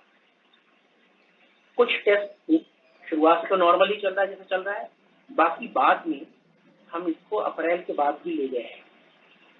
पहले तो ये था कि भाई अप्रैल तक टॉपिक कंप्लीट करना, तो उसके अकॉर्डिंग सारा कुछ बना हुआ था कि मई में आपका टेस्ट होगा, लेकिन इस बार जो है वो अप्रैल मई तक ले गए हैं। तो बाद वाले जो टेस्ट है उसमें थोड़ा सा गैप है और सिलेबस वगैरह में, तो ये सारी चीजें करती हैं, क्योंकि अब एग्जाम तो है वो जून के बाद ही हुआ है, तो इस वजह से उसको फिर बढ़ा दिया।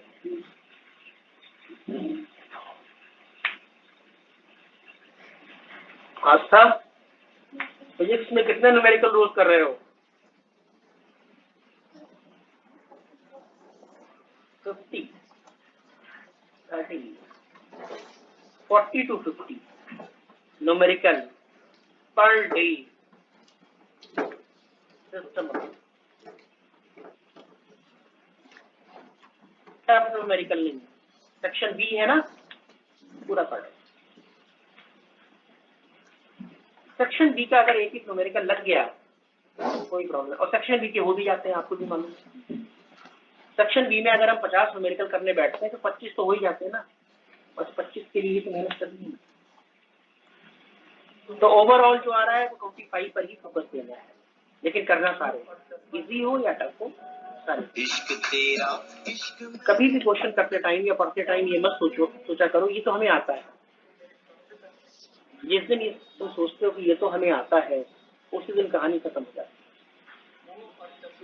पंजाबी पढ़नी है, पंजाबी पूरी पढ़ो, लाइन लिखी हुई है, हेट्रोट्रोपस या हेट्रोफिटिक, पढ़ो लाइन। ये नहीं कि हमें आती है, उसके आगे और उसके पीछे की भी लाइनें साथ में।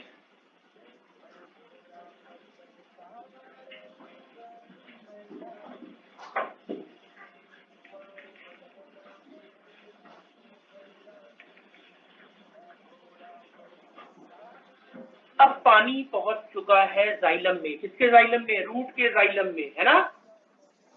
देख लिया, दो तरीके थे, सिम्प्लास या। अब पानी उठना है ऊपर वेसल्स के थ्रू, अब पानी ऊपर उठना है वेसल्स के थ्रू, उसके लिए अलग अलग कुछ थ्योरी फेल हो गई, कुछ थ्योरी में हाँ हम अप्लाई कर सकते हैं दोनों को। तो एसेंट ऑफ स्टेप का मतलब हुआ water movement up a plant, that means upward movement through xylem vessel. Theories आई, एक थ्योरी आई वाइटल फोर्स थ्योरी। वाइटल का मतलब लिविंग, इसका मतलब ये थ्योरी ये कहना चाह रही है कि पानी तभी ऊपर चढ़ेगा जब प्लांट लिविंग हो, जब प्लांट लिविंग हो। घर पे एक्सपेरिमेंट करके देखेगा, कोई भी टहनी लेना, उसको तोड़ना, बीकर में पानी डालना और रेड कलर डाल देना कोई भी, और टहनी को रख देना। कुछ देर के बाद तुम्हें उस टहनी की जो लीफ होंगी, उसकी जो वेन्स होंगी, वो रेडिश कलर की दिखाई पड़ेगी। इसका मतलब पानी ऊपर चढ़ गया ना। जबकि तुमने टहनी डाली थी ना, टहनी का मतलब प्लांट तोड़ चुके हो ना, वो पार्ट डेड हो चुका है ना, प्लांट सिस्टम लिविंग सिस्टम से हट चुका है ना, लेकिन पानी फिर भी ऊपर चढ़ा। पहले थ्योरी जो जेसी बोस ने दी, vital force theory, living force theory, और इन्होंने कहा ये लिविंग फोर्स जो था वो, अभी रूट पढ़ा था ना, रूट तो एंडोडर्मिस पढ़ी थी ना, तो inner most layer of cortex, that means endodermis, endodermis में पल्सेशन होता है, पल्सेशन होता है। उस पल्सेशन के जाइलम में जो पानी पहुंच चुका है वो ऊपर उठ जाता है। तो बस नाम याद है, ये थ्योरी फेल हो गई, वाइटल फोर्स थ्योरी नहीं है। अभी एक्सपेरिमेंट बताया, ये प्लांट की टहनी तोड़ के तुम लाए, वो नॉन लिविंग हो चुकी है, पानी फिर भी उसमें ऊपर की तरफ। इसका मतलब ये वाइटल फोर्स थ्योरी नहीं है, ये थ्योरी गलत हो गई। नाम याद रखो पीएमटी पॉइंट ऑफ व्यू से, pulsation theory given by JC Bose while the experiment on desmodium या इंडियन टेलीग्राफ। इन्होंने इलेक्ट्रिकल इक्विपमेंट में गैल्वेनोमीटर होता है, उसको लगा के देखा, तो गैल्वेनोमीटर की निडल को जब बिल्कुल अंदर तक ले जा रहे थे तो उसमें चेंज आ रहा था। अब वो चेंज किसी वजह से हो सकता है, वो चेंज इस वजह से भी हो सकता था कि भाई मेम्ब्रेन तो थी अंदर, तो मेम्ब्रेन का पोटेंशियल जब चेंज होगा तो गैल्वेनोमीटर का पोटेंशियल भी तो चेंज हो जाएगा, उस वजह से हुआ था। इनको लगा कि पल्सेशन चल रहा है, इस वजह से उसमें हाँ चेंज आ रहा है। तो हालांकि ये थ्योरी बाद में फेल हो गई। तो बस याद रखना है पल्सेशन थ्योरी, जेसी बोस, और प्लांट का नाम अगर आ गया तो डेस्मोडियम या इंडियन टेलीग्राफ नाम।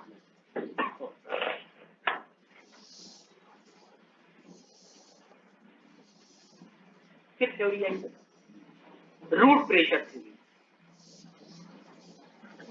रूट प्रेशर, क्योंकि रूट प्रेशर की वजह से पानी ऊपर जा रहा है, बिल्कुल।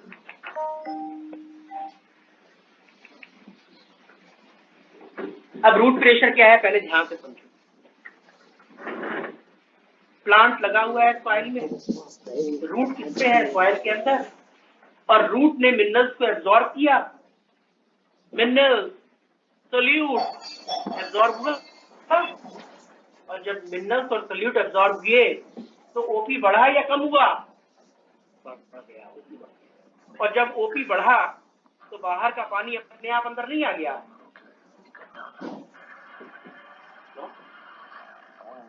अंदर आ गया, और अंदर आने के बाद पानी बाहर से अंदर आया। ध्यान देना इस बात को, तो बाहर से कंटिन्यूसली पानी आ रहा है किसमें?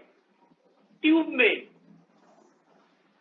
और ट्यूब फूल रही है और पानी ऊपर उठ रहा है।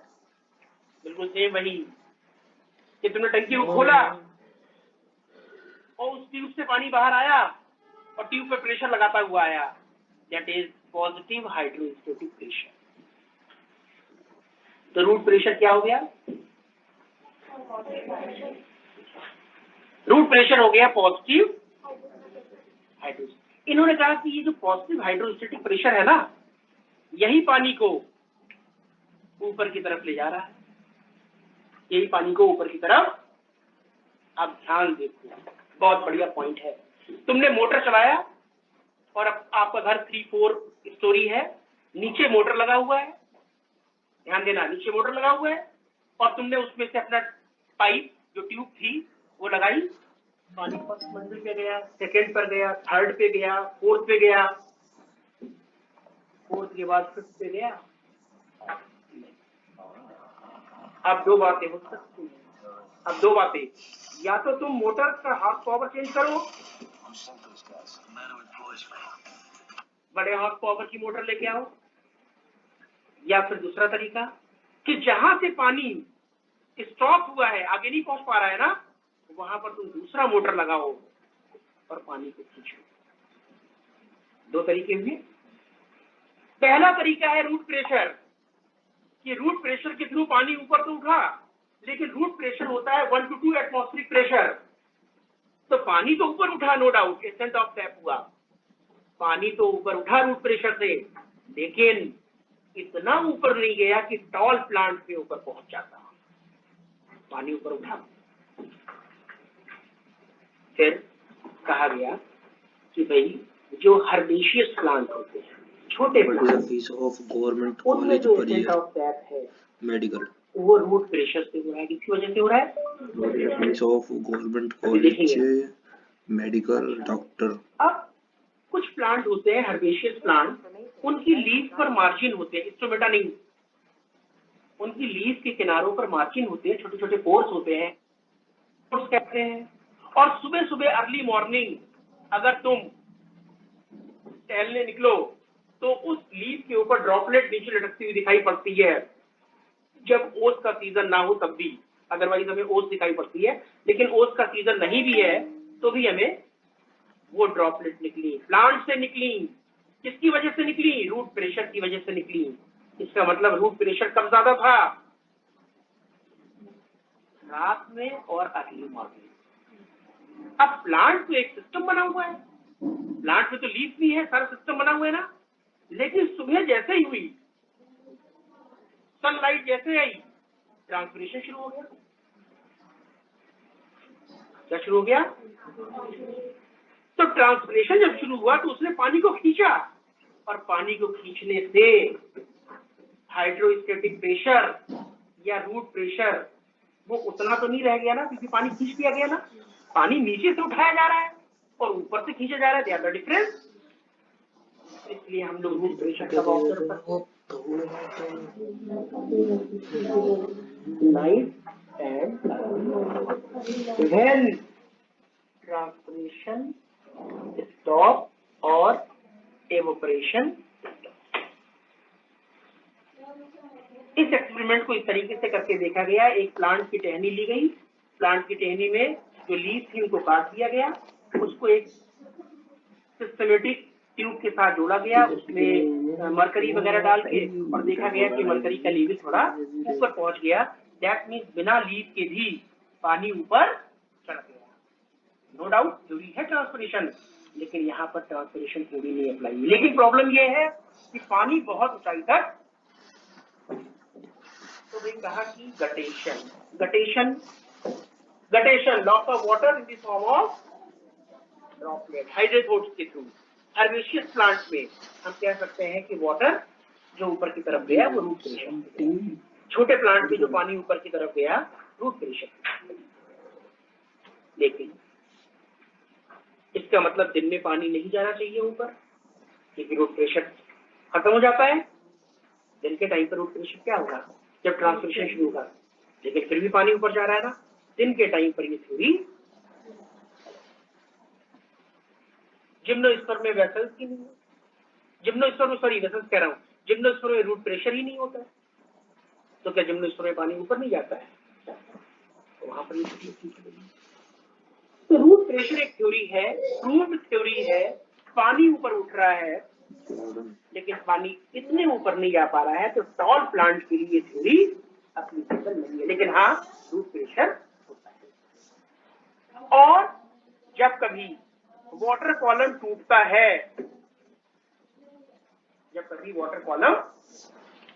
है, तो उसको दोबारा से जोड़ने का काम, सुनो मेरी बात, अब बहुत लंबा पाइप है, तुम 10वीं माले पर ले गए,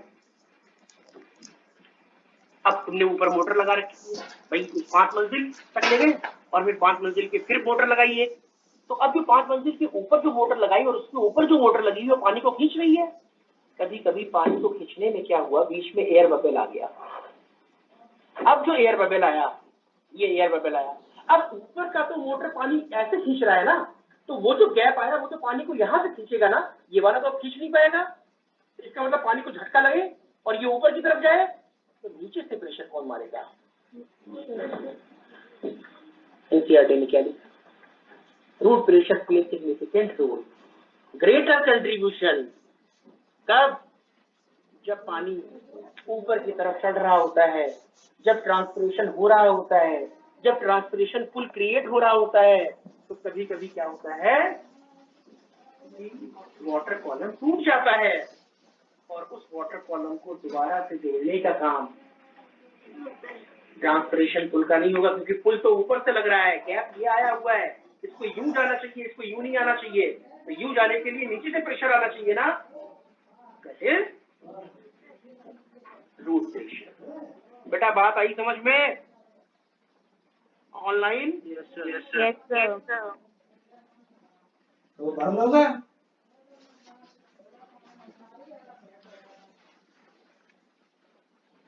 अब गटेशन मेनली हर्बेशियस प्लांट में 345 जनरा है जिसमें हम गटेशन को देख सकते हैं, जिसमें बड़े कॉमन प्लांट है, ओट, कुकम्बर, टोमेटो, वीट, इनमें बड़ा कॉमन होता है ये प्रोसेस। इसके अलावा सैर, पाम होता है, कैरियोटा पाम पढ़ा था, पाम, उससे सैर निकलता है, इंजरी करी और पानी जैसा निकलता है। टोडी, वो भी क्या है, किसकी वजह से प्रेशर है, रूट, वहां पर भी प्रेशर। तो बाकी रूट प्रेशर के ऑब्जेक्शन हो गए बेटा, 1 to 2 बार होता है, इनसफिशियंट हो गया टॉल प्लांट के लिए। रूट प्रेशर जनरली ऑब्जर्व हम करते हैं नाइट में, और रूट प्रेशर जिम्नोस्पर्म में एब्सेंट होता है। तो कुल मिलाकर हमने बात ये करी, रूट प्रेशर बिल्कुल एक कॉज है पानी को ऊपर उठाने में, एक पॉजिटिव हाइड्रोस्टेटिक प्रेशर होता है जिससे पानी ऊपर उठता है। लेकिन टॉल प्लांट में और दिन में हम इस थ्योरी को अप्लाई नहीं करते। तो रूट प्रेशर में पानी ऊपर आया, देखा, इसका मतलब क्या है, पॉजिटिव या निगेटिव? अब क्या हुआ, अब आ गई cohesion, tension and transpiration pull theory, physical force theory, JC Dixon and Joly ने दी बताई इसको। अब इसी लाइन को हम आगे बढ़ाते हैं। तुमने एक मोटर लगाया, पानी का मोटर, और वो 5th स्टोरी तक गया पानी, अब आगे ऊपर पानी नहीं जा पा रहा है, तो तुमने फिर मोटर लगाया और नीचे वाले पानी को खींचा। अब जब तुम उसके ऊपर की तरफ 5वीं मंजिल पे मोटर लगाओगे, तो वो जो ट्यूब होगी क्या होगी, रूट तो पार हो चुका था, अब क्या आ गया, शूट, और शूट की जाइलम में जो पानी जा रहा है ऊपर उठता हुआ, शूट की जाइलम में जो पानी जा रहा है ऊपर उठता हुआ, उसमें टीपी नेगेटिव होगा या पॉजिटिव होगा? और ये कब होगा, दिन में होगा या रात में होगा? क्योंकि दिन में क्या चल रहा है? अब उसकी वेसल श्रिंक होंगी, भाई प्रोटोप्लास्ट श्रिंक होगा। और अब फिर क्वेश्चन, फिर स्टडी है, क्या स्टडी है कि दिन के टाइम पर अगर हम ट्री का डायमीटर देखें तो वो कम आता है, और रात के टाइम पर नीचे से पॉजिटिव फोर्स लग रहा होता है, दिन के टाइम पर ट्रांसपिरेशनल पुल लग रहा होता है, वेसल सिकुड़ती है, स्ट्रॉ सिकुड़ती है, ट्रांसपिरेशन पुल, कोल्ड ड्रिंक को पिया जा रहा है। 2 पॉइंट आ गए। टीपी कहां नेगेटिव है? एक टीपी नेगेटिव प्लाज्मोलाइज सेल में, और दूसरा क्वेश्चन आएगा, रेयर आता है लेकिन टफ क्वेश्चन की कैटेगरी में, कि टीपी और hydrostatic pressure negative in xylem vessels of shoot during, 2 option बन गए, नाइट या डे। तो याद रखो, टर्गर प्रेशर या हाइड्रोस्टेटिक प्रेशर नेगेटिव होगा दिन में, इसमें जाइलम वेसल। ये है। अब पानी तो पहुंच गया ना, तो वही एनसीईआरटी ने एक लाइन लिखी थी, देखो कितनी इंपॉर्टेंट, इसीलिए कहते हैं एनसीईआरटी की लाइन, एक लाइन में कितने मीनिंग निकले है ना, अब जाके पूरी हुई वो एक लाइन। Can be achieved by mass flow और bulk flow, can be achieved either by positive और, तुमने दोनों देख लिए, पॉजिटिव भी देख लिया और नेगेटिव भी देख लिया।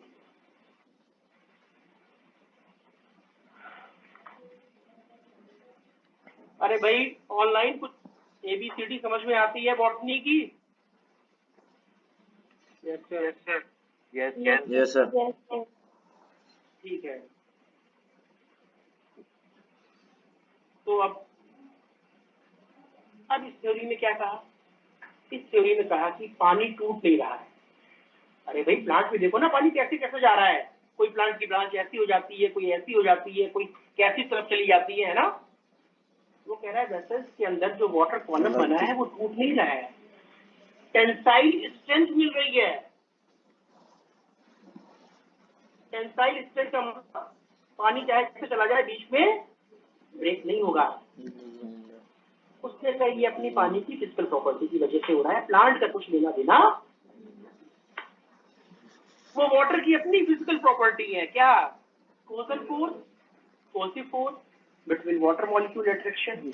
वेसल्स या वेसल्स की जगह जब तुम एक्सपेरिमेंट करो तो कैपिलरी लगा लो, बीकर के अंदर पानी भरो, कैपिलरी लगाओ, पानी ऊपर उठ गया, ऊपर पानी को अंगूठा लगा के कैपिलरी को ऊपर से रोक लो, अब कैपिलरी को बाहर निकाल लो, पानी उसके अंदर भरा रहेगा। ये वाटर की अपनी प्रॉपर्टी।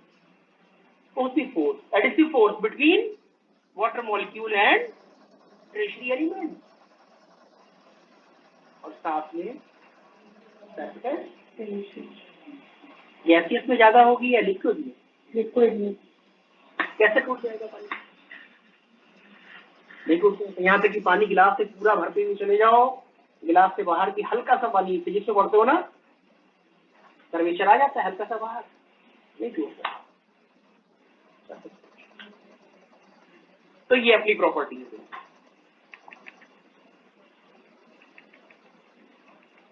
और इस प्रॉपर्टी ने रेड कलर से लिखा है, this property gives water high tensile strength, और यही प्रॉपर्टी वाटर को टूटने से बचाती है, टेंसाइल स्ट्रेंथ प्रोवाइड करती है कि जिस टाइम पर पुलिंग फोर्स हो, जिस टाइम पर ट्रांसपिरेशन हो, तो वाटर ना टूटे। पूरी लाइन हो गई, an ability to resist pulling force. और कैपिलरिटी सिस्टम कौन प्रोवाइड कर दिया? टर्शियरी।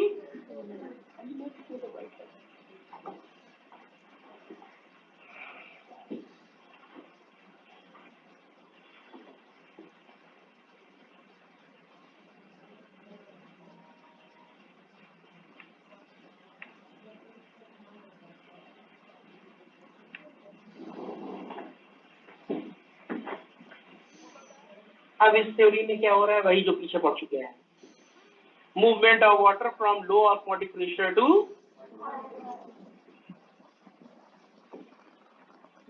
ट्रांसपिरेशन हुआ, गार्ड सेल से पानी उड़ा तो गार्ड सेल का ऑस्मोटिक प्रेशर बढ़ गया, और गार्ड सेल के पड़ोस में जो सेल थी उसका ऑस्मोटिक प्रेशर कम हो गया। मूवमेंट ऑफ वाटर, अब उसमें से पानी निकल के फिर चला गया। अब जिसमें से पानी निकलकर गार्ड सेल में गया है इसकी पड़ोस वाली सेल में, और चलते चलते ये कहां तक पहुंच गई ट्यूब, वेसल्स वेसल्स। अब वेसल्स का जब पानी ऊपर की तरफ खिंचा ना, पानी पुल चल रहा है ना, पुल वही मुंह से स्ट्रॉ, बिल्कुल वेसल्स में नेगेटिव प्रेशर। अब नीचे आ जाओ, फिर आप जब सेल लगी हुई है नीचे उसमें से भी पानी चला गया वेसल्स में, तो उस सेल में फिर वाटर कम हो गया, तो फिर वो बाहर से वाटर लेने की कोशिश करेगी, from low osmotic pressure to चलता रहा। इसका मतलब अगर हम एब्जॉर्प्शन को रोक दें तो क्या रुक जाएगा, ट्रांसपिरेशन, और अगर ट्रांसपिरेशन को रोक दें एब्जॉर्प्शन। कैसी वेल का साइकिल चल रहा है, लीफ के ऊपर लगा दो बैग, और चाहे जितना रोज पानी डालो तुम, प्लांट सूख जाएगा 15-20 दिन में। क्यों? पानी एब्जॉर्ब भी नहीं होगा, सेल में चेंज आएगा ही नहीं, पानी कैसे एब्जॉर्ब होगा। लेकिन उधर मेटाबॉलिक एक्टिविटीज होती रहेगी, प्लांट गर्म होता रहेगा, ध्यान दो मेरी बात पर। प्लांट का टेम्परेचर बढ़ेगा, एंजाइमेटिक रिएक्शन अफेक्टेड होंगे, खत्म प्लांट। सेकेंड थिंग बताओ, चलो वाली बात में बात करेंगे। तो इस तरीके से ये ट्रांसपिरेशन चल रहा है। अब हम जरा इसी ट्रांसपिरेशन को थोड़ा सा एनसीईआरटी से हट के एक थ्योरी के ऊपर आ जाते हैं। देखो फिर मैंने लिख दिया, when water released from stomata during transpiration create a transpirational pull. During transpiration a negative pressure develop in xylem vessels of shoe.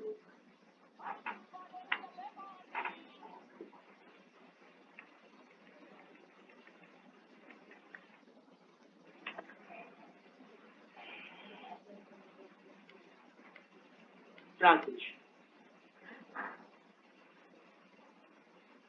बहुत मेहनत से नोट्स बनेंगे, दिखाई भी पड़ रहा होगा, इसमें एनसीईआरटी भी है, इसमें एडिशनल भी चीजें हैं, है बुक की, लेकिन उसको एक जगह पर समराइज करके इस तरीके से बनाया है कि कम से कम टॉपिक में ज्यादा से ज्यादा चीजें आ जाए। तो ट्रांसपिरेशन का मतलब ये नहीं होता स्टोमेटा के थ्रू ही हो, बस loss of water in the form of vapour हो गया ट्रांसपिरेशन। ट्रांसपिरेशन सरफेस के थ्रू, अब उस सरफेस पे क्या है, क्यूटिकल है तो क्यूटिकल के थ्रू, सरफेस बार्क है तो बार्क के थ्रू, सरफेस पर लेंटिसेल्स है लेंटिसेल्स, लेकिन हम जानते हैं कि सबसे ज्यादा क्या होता है लीफ पर, तो सबसे ज्यादा क्या हो रहा है 50 to 97%।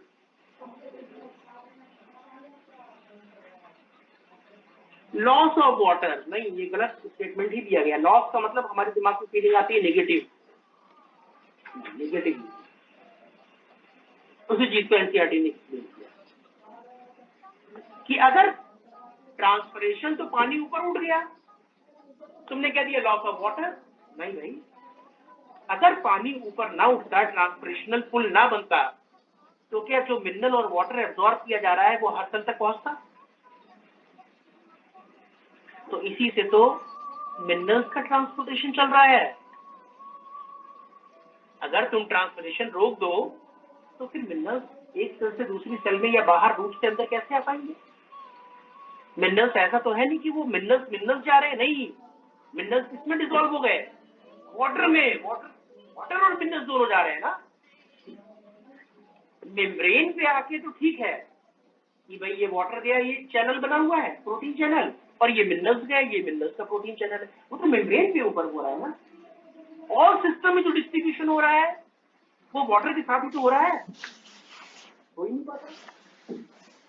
create transpirational pool for absorption and transport, supply water. अब फोटोसिंथेसिस करनी है, भले वो 1% वाटर यूज कर रहा है, लेकिन वाटर जो एब्जॉर्ब हो रहा है वही तो होगा। मिनरल का ट्रांसपोर्ट करना है, लीफ को कूल रखना है, तो अभी बताया लीफ अगर गर्म हो गई तो सारे एंजाइम डिनेचर नहीं हो जाएंगे। तो कहने का मतलब ट्रांसपिरेशन का मतलब केवल यही नहीं है कि loss of water in the form of water रहता है। ये सारी चीजें बिना ट्रांसपिरेशन के नहीं हो सकती।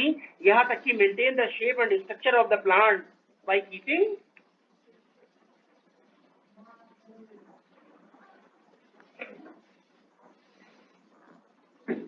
हमें पता है T4 प्लांट और T3 प्लांट, दो टाइप के प्लांट होते हैं।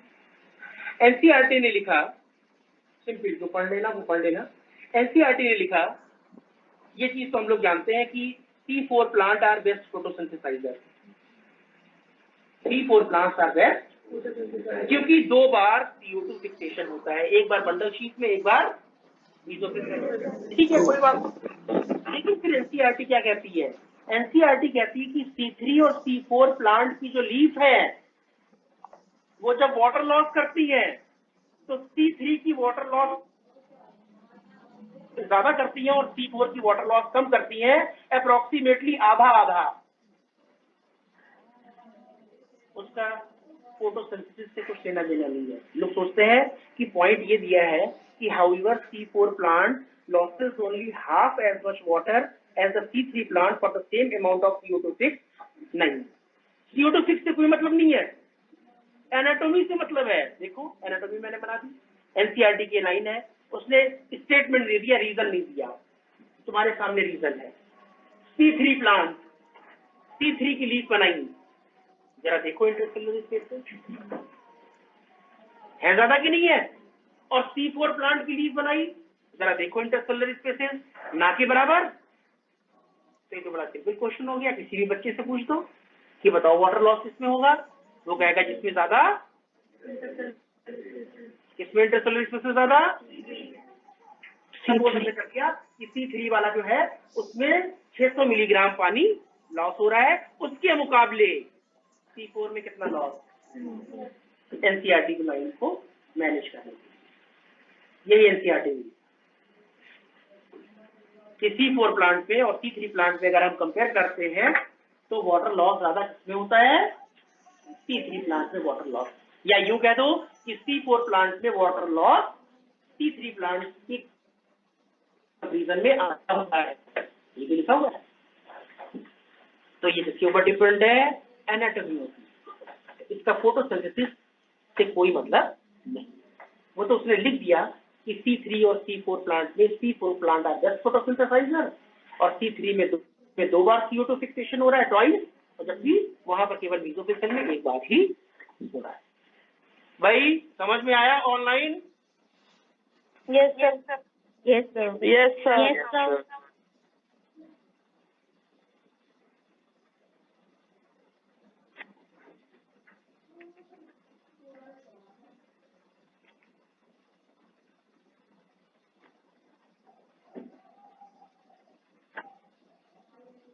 क्या क्वेश्चन बना बैकग्राउंड से? स्टोमेटा में गार्ड सेल, अब गार्ड सेल डबल शेप होती है, विनी शेप होती है, वो तो अपना हो गया एनाटॉमी का क्वेश्चन। अब गार्ड सेल से ही वाटर लॉस हो रहा है ना, तो गार्ड सेल ही टर्जिड हो रही है, और तो ये जो ओरिएंटेशन है कंट्रोल कौन करता है?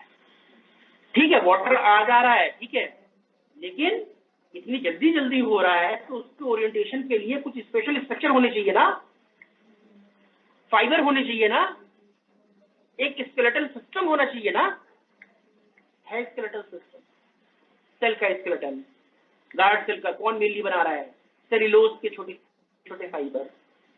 सेल्यूलोज के ऑप्शन में दिया होगा एक्टिन, मायोसिन, नहीं, सेल्यूलोज के नाम लिखा हुआ है क्या? माइक्रो, क्योंकि हम जब लोग माइक्रो फाइब्रिल्स पढ़ते तो हमारे दिमाग में क्या होता है? एक्टिन, याद आया? हमारे दिमाग में क्या जाता है? एक्टिन आ जाता है ना। यहाँ पर किसके बने हुए हैं? सेल्यूलोज। पहला क्वेश्चन। दूसरा, ये सेलुलोज की जो माइक्रोफाइब्रिल्स है ये रेडियली अरेंज है या लॉन्गिट्यूडनली? पीएमटी का क्वेश्चन, पीएमटी का क्वेश्चन, रेडियली अरेंज है।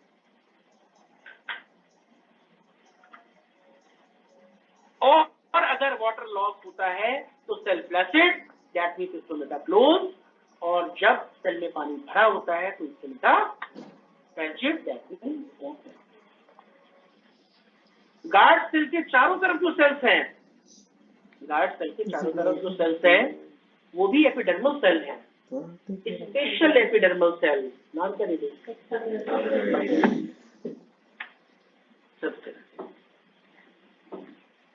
क्लियर पॉइंट हुआ?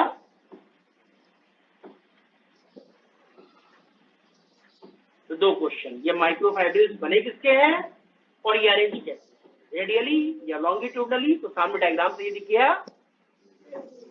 एक और क्वेश्चन, गार्ड सेल में जो आउटर लेयर है वो कैसी है, थिन, और जो इनर है वो, तभी तो कर्वेचर ऐसा आता है। अगर वो भी थिन होती अंदर वाली भी, तो जैसे बैलून में हवा भरते ना, वो दोनों तरफ से खुल जाता है, वैसे दोनों तरफ से खुल जाते, अपर्चर बन ही नहीं पाता।